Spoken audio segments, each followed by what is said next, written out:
All right, and welcome back to the Dented Puck. My name's Drew. As always, I'm joined by Josh, Dirk, and Corey. How we doing, boys?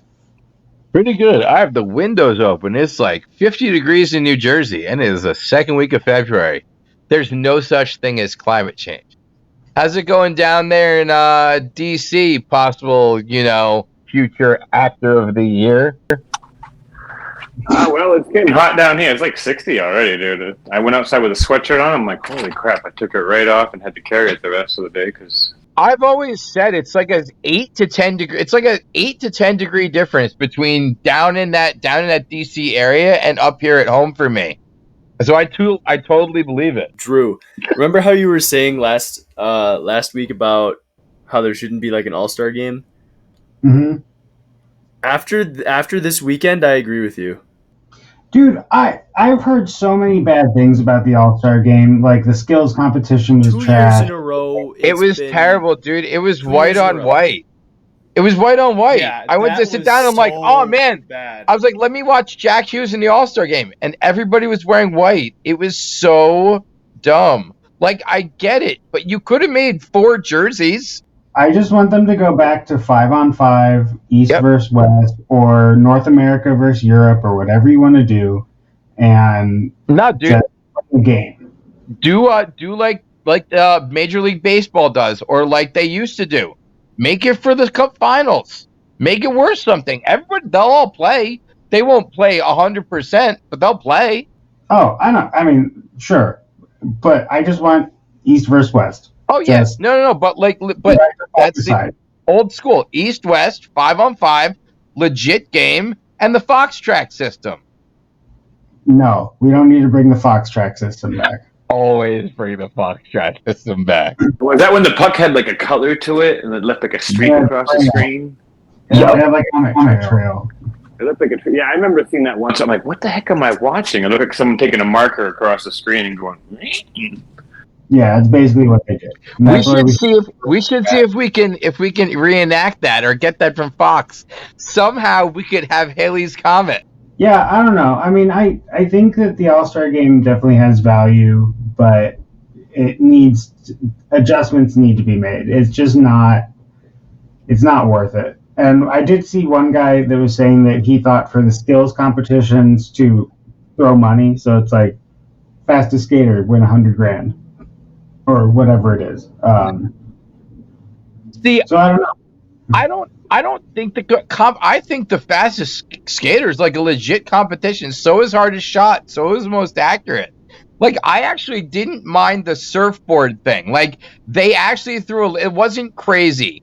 Golf was a little ridiculous, but they bounced around so much. You didn't even get into the competition. Watching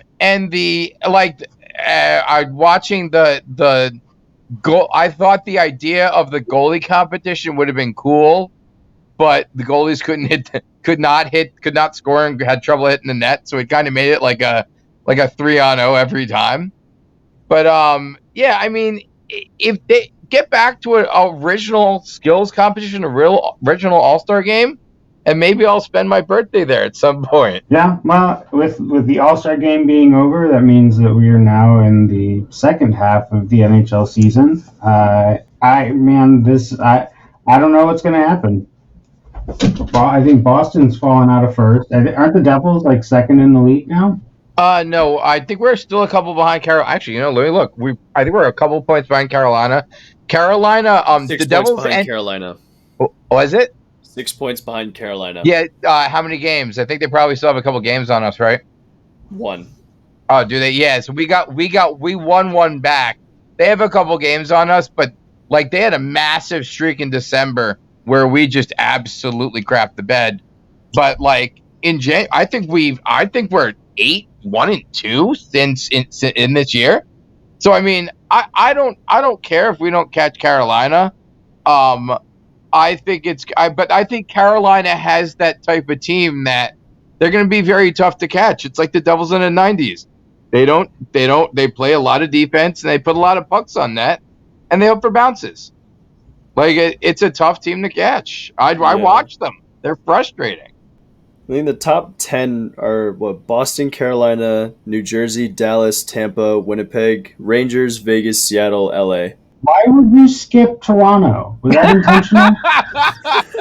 Toronto is 4th in the league, right behind New Jersey. You know what's funny? I was gonna make another joke, but it's not as funny now because that was really funny. But like, you made a point, Drew, about like hockey players, a lot of hockey players not having personalities. Like Jason Robertson's a hell of a hockey player. But I was like, dude, come on, like a little bit of something, please. It was. I'm just like, man, I'm so glad you were like 6'4" and can dangle and shoot. But it was. Yeah, but I feel like that's also kind of taken out. Like personalities are taken out now because everything's so like this is your responses. If they ask you this is what you should say. Like I feel like when we grew up, you had a lot of huge personalities in hockey, and like they just said whatever. Because you didn't have Twitter or Facebook where they could make instant comments about what they just said in real time on a live feed or something. You know what I mean? Like nowadays, everyone can chime in on anything. I mean, but you could still have a personality and not be controversial. Yeah.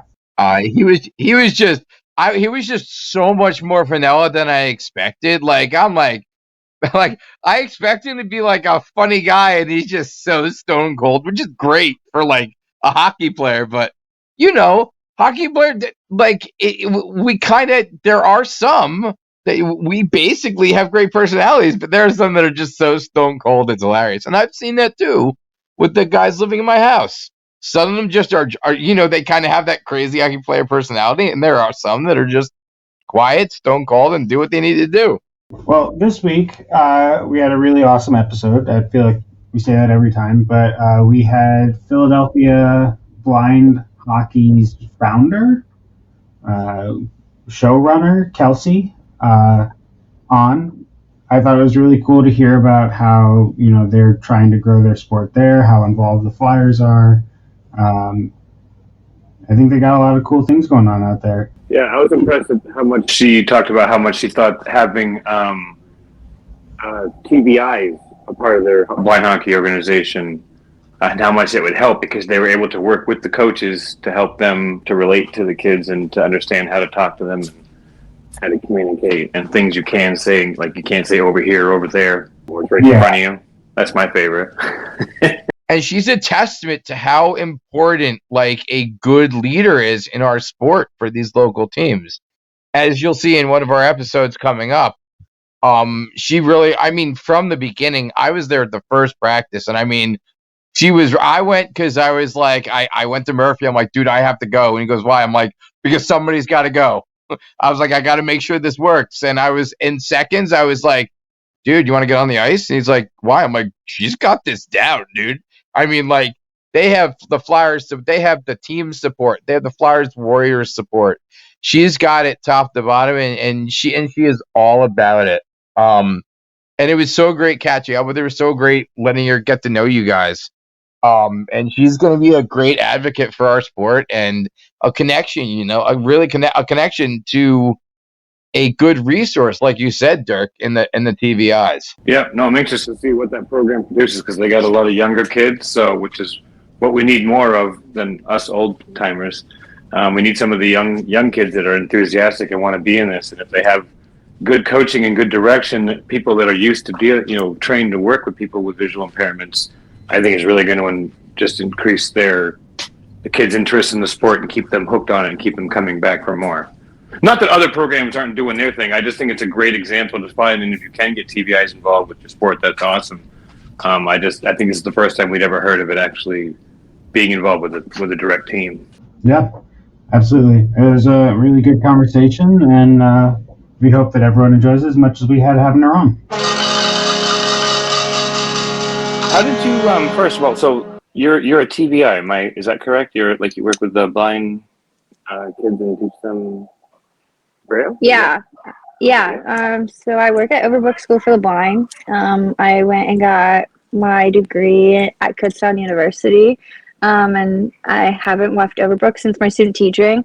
I love it there. And I love the field of the vision aspect of it, and I think it's like so cool to see how vision is like a spectrum, and not everything, like not everyone has the same visual impairment. So I think that's like one thing I love working in this field. Yeah, I don't think anyone ever has quite the same vision. We can have similar vision to other people, but everyone's really quite. I mean, everybody's unique, anyways. But everyone sees the world differently, literally, I guess, too. So. Yeah. And so, how did you find out about blind hockey? Then, did you hear about it through the internet, or how did you find out about it? So I was lucky enough to take one of my students to go do a try hockey event with the Philadelphia Flyers. So that was like the first time I was even like exposed to blind hockey. I grew up watching hockey. My grandma had season tickets, so like hockey has always been in my life. But blind hockey was like totally a new concept to me. So when I had the opportunity, I was like, this is so cool. I met Craig from DC, and like he was one of the guys that was like help running the program with us, and like to see some of our kids that I've never seen like interact or be like kind of active, be out on the ice and playing hockey was just like such like a surreal moment for me. And I was like, wow, like this is so cool. Like two of my favorite worlds coming together, which just was like crazy to me. I was like, wow, like this is awesome. And then later on, like the pandemic happened and nothing really ever came about. What was like the next step of our try hockey event? And luckily our gym teacher, she was like, hey, like I know things are like weird right now, but like they really want to try like blind hockey in Philly. Like, would you be down to help run it? And I was like, sure. Like she knew I was like into hockey and everything. So I ended up having a meeting with Doris Donnelly and went and met her in Voorhees, and so great, like great conversations. And she was like, listen, like I think this is like we really have something going here, like let's see if there's a need for it. And she's like, just put some feelers out and see like the next step. So I was like, no problem. Sent out like a quick survey just like to TVIs that I knew in the area. I said, can you please send this to your students, their parents, to see if there was a need, or and then there was just even an interest in the Philly area. And the response was like very overwhelming. I was like, no way that there was this many people that were interested.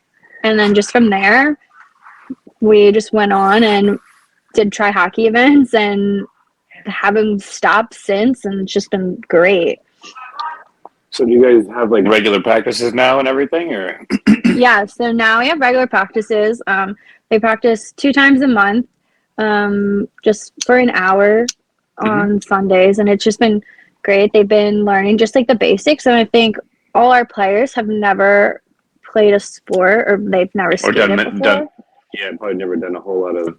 Unfortunately, a lot of the problem with a lot of blind kids and students when they're young, they don't really get a lot of chances or opportunities to play like a normal child, because it's either it's too dangerous or they just get hurt, so they don't want to. You know what I mean? I know after a while they just stick to reading or doing puzzles or whatever. But yeah, and I think it's like very interesting to see that like some of them are fearless, but then like we have like our teenagers, and just literally we had a practice, like our last practice last month. Like he was doing so well with skating, like staying upright the whole entire time, and then we were going to do like just like a little scrimmage, and he kind of like had a freak out, and I was like, I don't understand what's going on. And he got off the ice with like his guides, and he went over to his mom, and he just like started crying, and I was like, is everything okay? Like what's going on? And he was like, I'm just scared. And he was like, I've never done this before, and it's just new to me. And he was like, I'm scared I'm going to get hit. Like I'm just scared it's going to be like gym class. And I was like, listen, like it's nothing like gym class. This is something fun. Like you should be happy and excited you're doing this. Like, and his mom is one, she's always saying like he's never had this opportunity. He'd rather be sleeping in bed or just playing his video games. And she's like, it's so nice to see him out there and doing something and being active. And I think it's great for all our players that are just trying it, because none of their parents ever thought this was something that they could do. Yeah, that's another obstacle. A lot of parents, when I found with trying to start a team, with a lot of parents don't want to put their kids. I mean, even sighted parents are shy about putting their kids in a contact sport, especially like hockey or football. But I think blind parents are usually tend to be more protective of them. But it's great the ones that let them go out, because I think it's one of the few sports that a blind person can go and do where they don't have to be coddled and held. You know what I mean? And like Yeah, because that's the one thing I hear from a lot of people that play like different sports, that they're allowed to get on the ice and just kind of go wherever they want and do what they want. And they're not like being followed or having on a tandem bike, you know what I mean, or a tandem runner, like where you're like literally attached to the person. They like the freedom of being able to skate around and be free. Yeah. And I think it's nice that like our parents are so willing and being so forward, like what their kids do need or what things that they think will work like best for their students or for their like kid, because like we don't know them. We only see them 2 hours a month. So we try to accommodate them as best as well. And I think the parents are very like receptive to that. That's good. I'm glad. Sounds like you've got a good hockey community there and a good supportive group. Yeah, for sure. And what ages are they ranged from, the kids? Our youngest is 5 and our oldest right now, he's like late 20s. Okay, good. Hey, that's a good mix. And Yeah. the older individual, had he ever skated or played hockey or anything like that, or is this all brand new to him as well? It's brand new to him as well. And his brother brings him, so they kind of do it together because he's so tall and all of our help is on the shorter side because like high schoolers aren't that tall.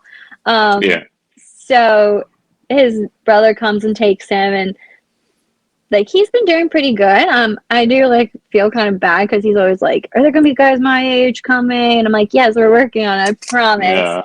Yeah. But he's getting like the hang of like skating, and I think more body awareness because he's great with L&M skills and using his cane. But I think once they get out on the ice, they kind of like lose that, like all the progress that they made so far.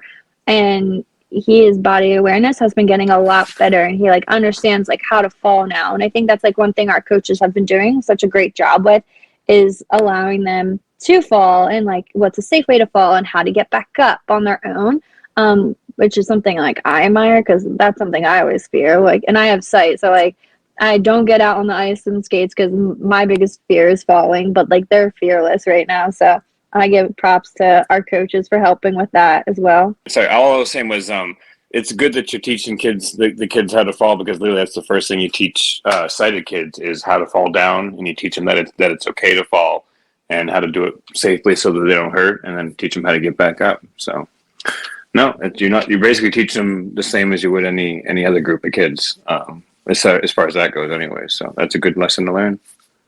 Yeah, and we're really grateful that we have like a mixture of coaches where they have the hockey background, and then we also have coaches that have the background in vision. So it's kind of great to have that collaboration with them. Yeah, that's rare. Usually, like we have a lot of good volunteers and coaches in the Washington Club. The closest we have to a TBI, I guess, is a parent whose kids are both legally blind. You know what I mean? But like, you guys are lucky to have TVIs that are also have hockey backgrounds. That's great. I don't think I've actually heard of anybody else that has one of those yet. So, and you guys have more than one. So that's great. Sounds like you guys are really in good shape. You guys are taking good care of the kids and getting them set up good. I can't wait to see what comes out of Philly. You guys are doing great. I'm going to pass the puck on to Josh and let him take over. But thank you so much for your time, hon. I appreciate it. Yes, of course. Thank you. Hey, Kelsey. Hi, Josh. I'd offer to come skate with your 25-year-old, but I'm not his age. Yeah, we're working on it. When are practices again? They're Sundays from 8 to 9 a.m. They're very early in the morning. So if I convince my wife to go to Philly Saturday, it might work. That's about it. I have to ask, why blind people? Why visual impairments? Like, this was at some point in school, this was your decision, right? Yeah.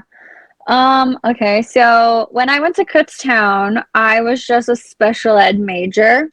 I always knew I wanted to be a teacher growing up. And then it wasn't until high school that I realized that special education was like something I was really passionate about. And fighting for equality in the classroom and inclusion, because I luckily had the opportunity to have clubs and have friends that do have special needs. So that's something that I was like so gung-ho on. And then I got to Kutztown, and Kutztown's like one of like 4 colleges that have an undergrad program for visual impairments. And one of the projects they have to do is talk to a regular special ed class and present visual impairments when it came to that point in the semester. The girl that came into my class was training a guide dog. So first I was like, your puppy sold me right here, right then and there. And the way that she just talked about the field of visual impairments and the way that she kind of just presented herself really like changed the way I thought, because I took vision for granted. And then being in that field, like I understand like it's more of a bigger picture, like to have sight, and you can lose it at any second, which I think is like just crazy to me. And the experiences that I've had with my students and how they operate and like how we have to make accommodations to them that they can be functional in daily living, is why I'm just like so passionate about it. And I think it's just a great field. I just love it so much. No, but really, in the beginning, it was the dogs. Like, it was. The dog really got me, let me tell you. But yeah, I think when she started talking about Braille, I was like, this is really cool. It's like your own language. Like you could like have secret notes to your friends that knew Braille. So when I was able to like just start learning the Braille, like she brought a Brailler into class, and I was like, this is so cool. And I literally changed my major right then and there. And she also said you can have a job anywhere you want in life. And like, no joke, TVIs, you can go anywhere in the United States and get a job. So that was also like something I was like, oh, if I want to be a teacher and like be successful, no, I have a job. Like this should probably be more marketable for me. It makes me more unique to the field of education than just being like a regular teacher. Yeah, I wish I would have known that. Yeah, I think wish I that would have was known like a bigger picture as well, because I was like, oh well, this seems pretty fun, like knowing that. And I had the opportunity to like still be in the field of education, but I can have the choice if I want to be in vision or if I want to be in just special ed, or if I would just want to go and be general ed, because I had to have a dual major. So my dual's in early education. Cool. Cool. Yeah. So my undergrad's in elementary, and my master's is actually in special ed from Rowan. Okay. And my first interaction with the blind person was, I don't know if I said this on the podcast. I mean, it was probably my second or third master's class, because most of my after I left Rowan, I mean, halfway through, I was having vision issues. So it was probably my second or third class, and I remember seeing this girl came in with her dog, and I looked at her and I was like, man, how do you function every day? And I was like we were all kind of that ignorant guy at one point, and that was like my first experience with it. I had never taught a blind person. And now I find myself in, seeing from a special ed standpoint, seeing a lot of the things that our community is dealing with in public schools. From a former special ed teacher standpoint, but now I have to go. I want to switch a little bit. What was your experience at that first Triad event? Because I was there, and I know how much you were expecting of it, and I know how well it went. But what was your experience at that first Triad event? Okay, so that was like really stressful. I know. It was so stressful. So we had like 30 people registered to come out for this Tri hockey event. And I was like, wow, this is a lot more than I even expected, like in general. And then I was like freaking out because I was like, am I going to have enough volunteers? Like, what is happening?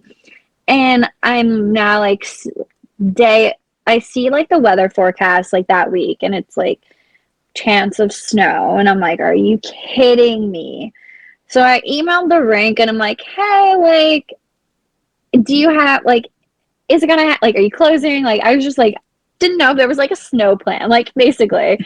And the guy was like, nope, like we're still open, like hockey's like a full-time thing, like you can't get out. I'm like, okay, like here we go. And that morning, everyone's like canceling. They're like, it's icy by us, like we can't get out. And I'm like, oh my God, what is going to happen? And I'm like, Flyers, like the Philadelphia Flyers are coming. Like the news is coming. Like what? Like, oh my gosh. Like I was just panicking at that point because all I want was it to be so successful for everyone to like have a good time, to see that blind hockey is going to be something like staying in Philly. So I was so nervous, and I was like freaking out that no one was going to show up because everyone was just canceling left and right. And it's so funny because I went to the hairdressers in the morning, and my hairdresser was like, oh, like what are you doing like this afternoon? I'm like, yeah, I'm doing a try hockey event. And she's like, it's snowing. And I'm like, I understand that, like I get it. And so I'm now like driving from, I live outside of Philly in the suburbs, so now I'm like driving into Jersey, like over the bridge. And as soon as I get onto the bridge, it's not snowing. And I'm like, are you kidding me? So it's snowing really bad in PA, and that's where most of our participants are coming from. In Jersey, there's nothing. Like, I think it was just like raining. Like, it was literally nothing. And I'm like, okay, so maybe we're going to have some people show up. And I'm like, we did. We probably had like 15 like people show up, which I was like, okay, like we're good, like half than what we expected. And then like we had volunteers show up, but then we didn't have enough volunteers, so I was like freaking out. I was like, oh my God. And then like now I have to get on the ice, so I was like freaking out even more. Like, but I think at the end of the day, like I think about it, and like it was really successful, and I think that just like proved to me that this is something that I can do to help plan this program out and this organization. And so it can be lasting because I think we did have a good time. I just know I was like freaking out. Like, you don't understand like how nervous I was. Oh no, I do. I saw. And I was like, but it was funny because and the second I saw the weather, I called John Murphy, and I was like, dude, we have to go. And he's like, you sure? I'm like, dude, with this weather, who knows what's going to happen? Like, she's going to need some help, and we know what we're doing. We have to go. And like the second we got there, he's like, she's got it pretty under control. I'm like, he's like, it doesn't look like she thinks she does, but she does. Yeah. And I mean yeah, like, it was awesome from top to bottom. Thank you. Yeah. And I think like, I've never played hockey before. So I had friends that played hockey, and I remember like going to her games in high school, and going to like, it used to be really big during Thanksgiving. We had a big rivalry with one of the high schools. So they had like everything, like football, hockey, the night before Thanksgiving. So like hockey is just like a great culture, but I've never like ever played it. I've cheerleaded my whole entire life. I did dance. So like being in this hockey world is like something so new to me. And like people are like, oh, do we have skates? Do we have helmets? Do we have sticks? Like, do we have gloves? Do we have shin? And I'm like, I don't know any of this equipment. I said, please help me. Like, I don't know. I don't understand. Like, just the other day they were like, we need wax laces. And I was like, okay, like where do I get them? And they're like, you go to a hockey store. And I'm like, okay. I'm like, this is new to me. Like, thank you. So I think like just trying to take everything in that day to like make sure like everything was smooth and running was like my front. But in my head, I was just like, this is a hot mess. Like, no one's coming back.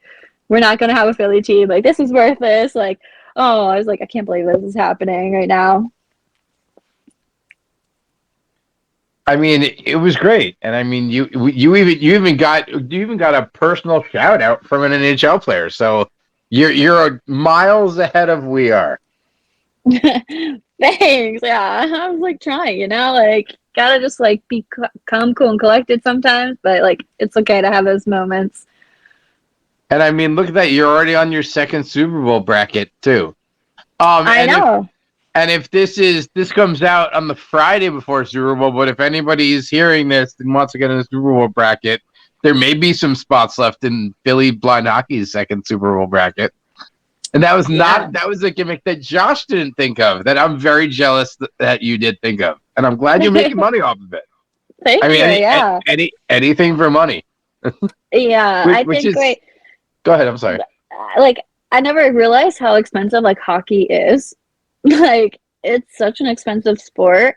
And so right now, like, I think we're at that point in our organization where like we have like the basics, like our kids and our athletes, like they have their equipment. We have ice time right now.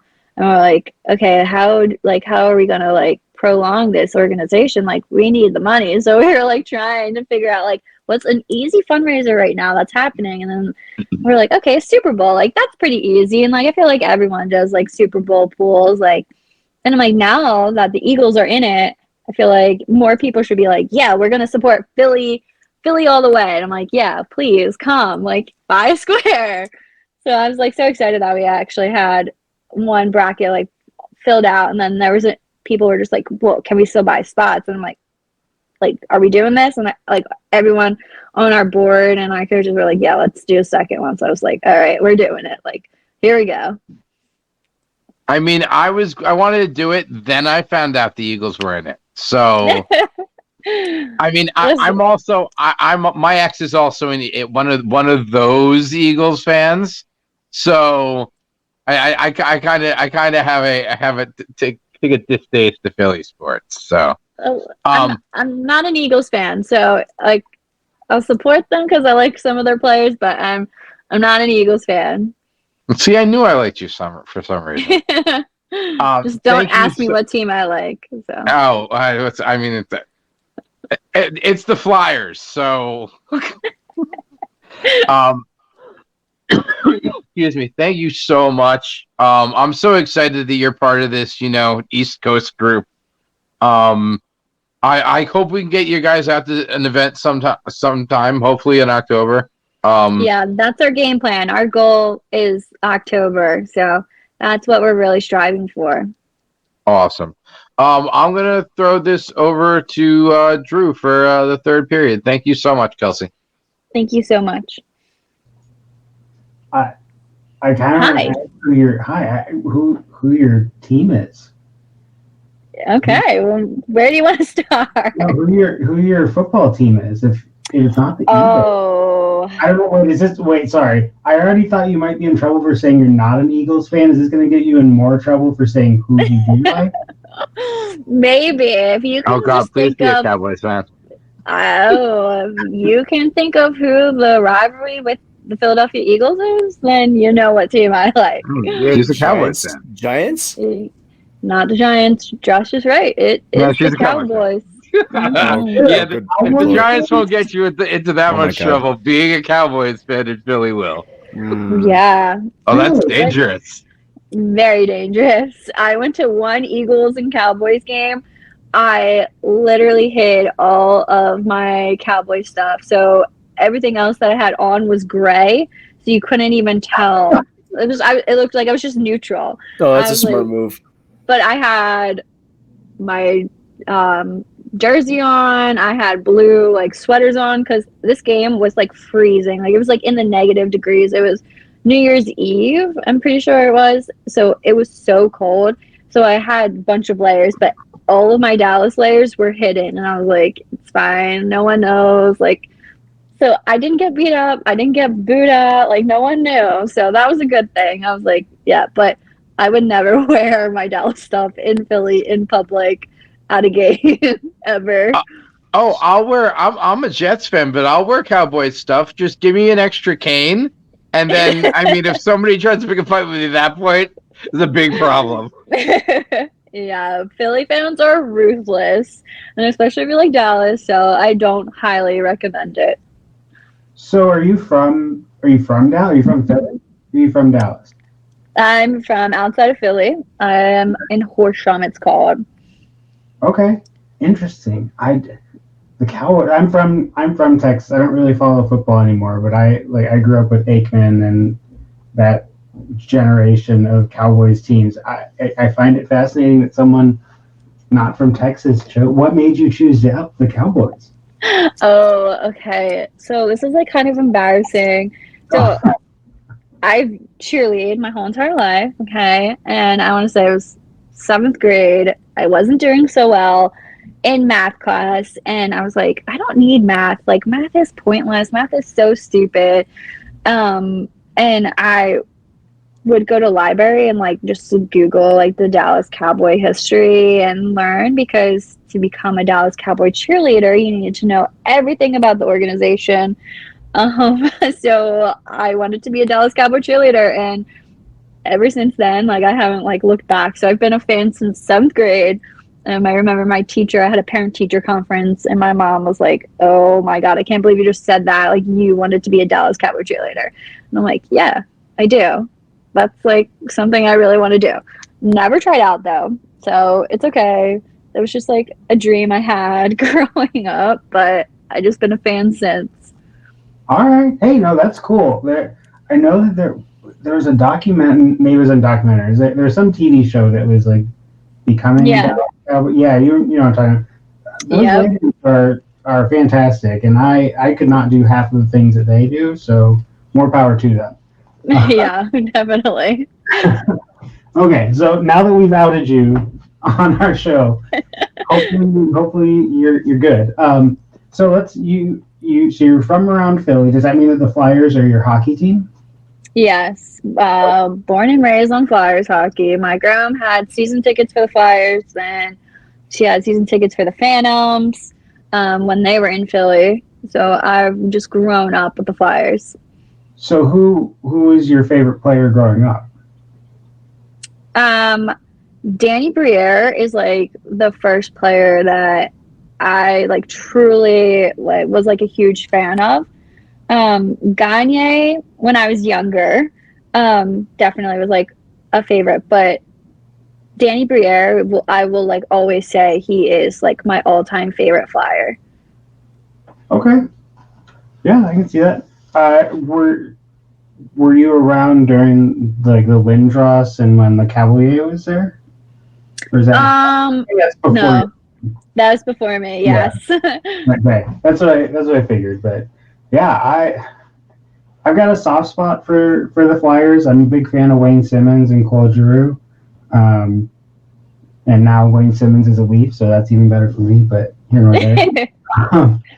But yeah, no, it's awesome to hear that the Flyers have been so active with you guys. It's good to know that there are more NHL teams that are getting behind blind hockey. I know that like Carter Hart is big in, I think it's special hockey. But Yes. Carter Hart. So, like, fun fact about him is like he's colorblind.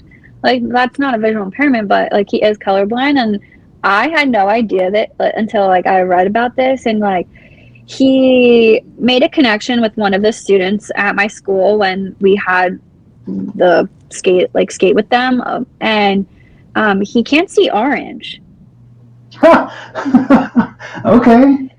So like I read that he sees orange is as brown, and I'm like, orange is the like one of the main colors of the Flyers, which I think is so like fascinating. But yeah, he's really big with like supporting the disabled hockey communities, and I think it's great that he wants to be involved. Yeah, no, and it takes. I feel like that's the thing with any professional athletic organization. Like you need to find those guys that are willing to get behind the programs and really get behind the kids and the participants. So that's awesome that you guys have found that niche in with them. So forgive my ignorance, but what do you do? So do you only teach Braille, or do you just teach the blind in general? Like what is, you said TBI, is that the correct? Yeah, TBI, so teacher of the visually impaired. So I teach at a school for the blind. So I teach every single subject, and that's adapting the curriculum to their visual impairment, to their academic standards. But my classroom, I've always teach like lower functioning classrooms. So they're not necessarily on level, but it's more like teaching them like life skills, where they wouldn't ever be like academic going to college, but they would be going to like a day program, like trying to prepare them for like work after they leave our school. So I have like lower functioning kids. So I do have kids that I'm starting to teach Braille, but a special method called like I am able. So they're not really like learning the letters, they're learning like the whole word. And then I have kids with communication devices. So lots of technology is going on in my classroom, and I'm like learning how to connect the device to the computer, so then they could somehow, we call it typing, but it's the way that their communication is set up. Like the computer will like type the whole word for them. So then they can start practicing sentences. So there's a lot going on in my room, but it's great to be able to do like everything. Okay, yeah, that's awesome. That's fascinating. So with your teaching experience, do you think that it would benefit all blind hockey programs to have a TBI as part of the staff? Yeah. So one thing that we've noticed that like so we have coaches have like hockey background. We have two guys that are part of the Flyers Warriors program, and they've never experienced anyone that has a visual impairment. They've played hockey their whole life, so like this field is so new to them that they didn't understand like how to talk to someone that's visually impaired. And I'm like, you can't say like, look here, like you have to be descriptive. And so the TBIs, and like shout out to Lindsay and our student coach Caitlin, like they were able to get a resource packet together, and so like Lindsay, who's a TBI, like it was able to like list the different visual impairments and like kind of explain what that visual impairment is and like how they see, or like what they can see, what they can't see.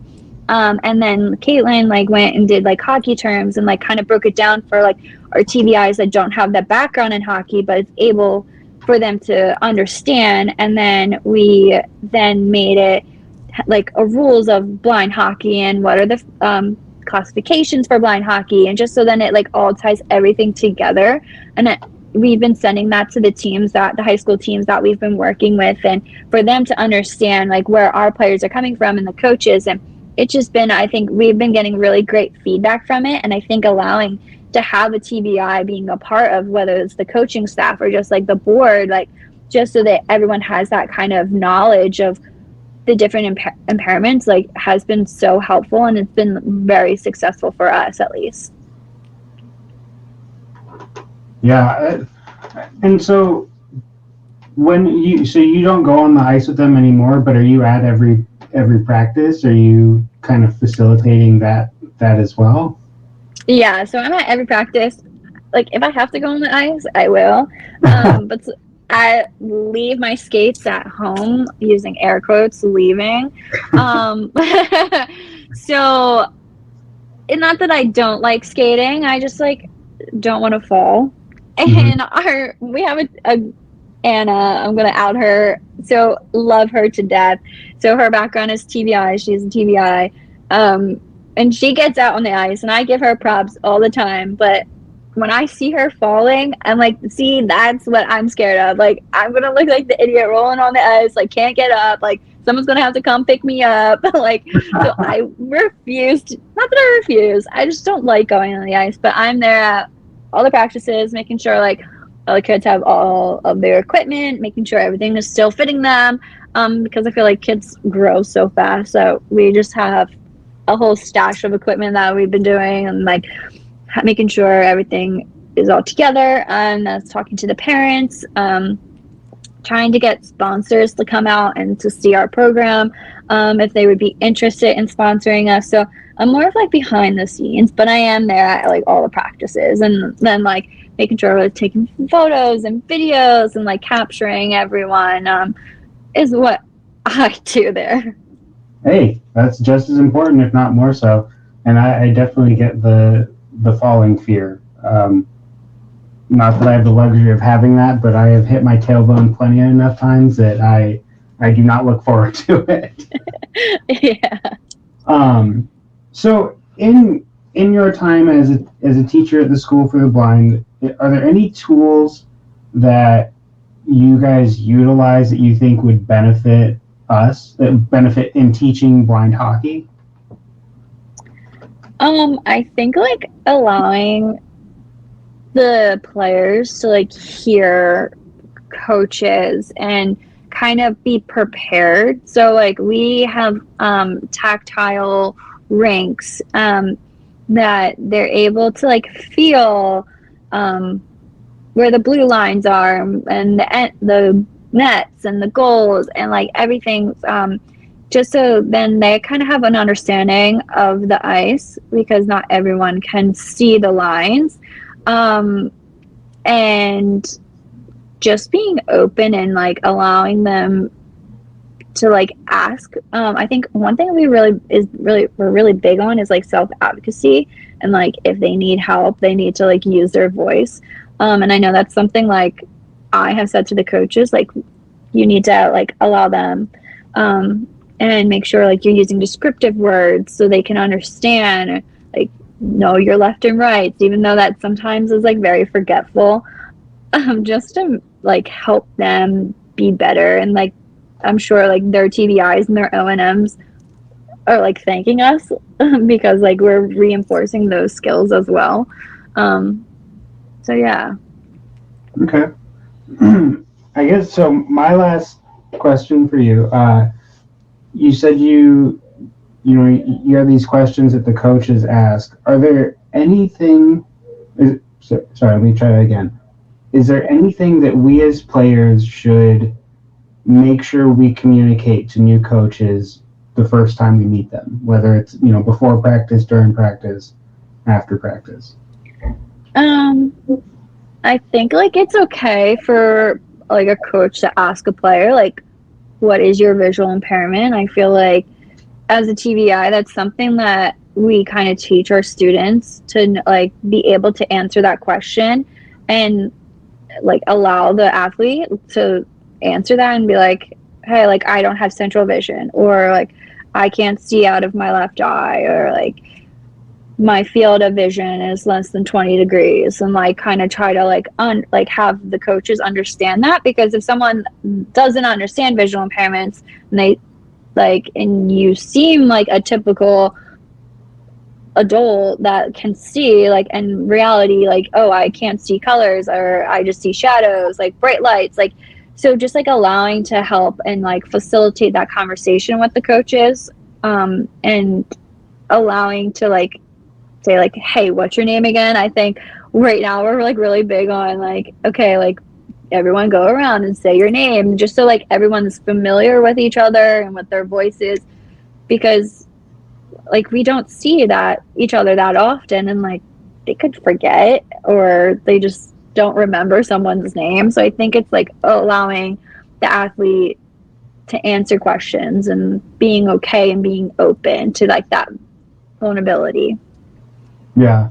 I mean, do you think it's something that we should look into, that the players kind of have a parent or someone write it, or they write it themselves, like a quick breakdown of their vision impairment that's given to the coaches every season? I mean, beyond like a precursor. Yeah, and I mean, and that's why we kind of like made the resource book that we have right now, because to have like just to understand like the different names of different visual impairments, and have it kind of described to them, I think helps the coaches a lot, and especially the volunteers that come in, because we have high schoolers, and I feel like high schoolers aren't really open, like they don't really know visual impairments, or like they're just so focused on like their like sports if they're involved, like obviously like hockey's a big time commitment, and I think allowing them to like read what these are has been really helpful. And like shout out, like we had Malvin Prep come out last practice, and they were so good with our kids and so understanding of their visual impairments and how to talk to them and how to help them on the ice, and kind of like give a different perspective of like coaches telling them what to do and like how you should like push off of your skate like